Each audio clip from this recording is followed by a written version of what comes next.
आज लक्ष्मी का अपनी सास से झगड़ा हो गया। 2 दिन पहले वो अपने पति से किसी बात पर लड़ पड़ी थी। ससुराल हो या मायके, हर रिश्तेदार से, यहाँ तक कि उसके अड़ोस पड़ोस के लोगों के साथ भी लक्ष्मी की कभी न कभी कहासुनी हो ही गई थी। हालत ये हो चली थी कि लोग लक्ष्मी के साथ अब बात करने से भी कतराते थे।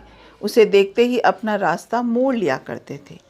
लक्ष्मी अपने आप को अकेला महसूस करने लगी थी। वह चाहती थी कि इस परिस्थिति को किसी तरह सुधारा जाए।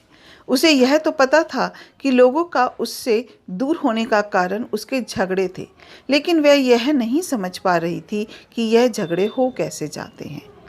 उसने इस सवाल का जवाब ढूंढने के लिए अपने कुछ बुजुर्गों से पूछा, कई किताबें पढ़ डाली, इंटरनेट पर कई ब्लॉग्स चेक किए, लेकिन उसे कहीं पर भी संतुष्टकारक जवाब नहीं मिला।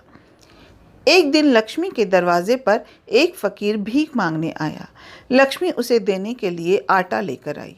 उसे लगा कि शायद उसके सवाल का जवाब यह फकीर उसे दे सकता है, इसलिए उसने उस फकीर से भी वह सवाल पूछ लिया। लक्ष्मी ने फकीर से पूछा, फकीर बाबा, क्या आप जानते हैं कि झगड़े होने का सबसे बड़ा कारण क्या है? फकीर ने लक्ष्मी की तरफ देखा और बोला, मैं यहाँ पर भिक्षा लेने आया हूँ और तुम हो कि मुझसे यह फालतू के सवाल कर रही हो। फकीर की बात सुनते ही लक्ष्मी को बहुत गुस्सा आया। उसने कहा, घर घर जाकर भीख मांगने वाले, तुम मेरी बातों को, मेरे सवालों को फालतू कहते हो? तुम्हारी हिम्मत कैसे हुई? लक्ष्मी ने और भी कई भली बुरी बातें उस फकीर को सुनाई। लक्ष्मी अभी गुस्से में बोल रही थी कि फकीर बीच में बोल पड़ा, झगड़ों के कई सारे कारण होते हैं, लेकिन ज़बान पर काबू ना होना यही झगड़ों का सबसे बड़ा कारण है।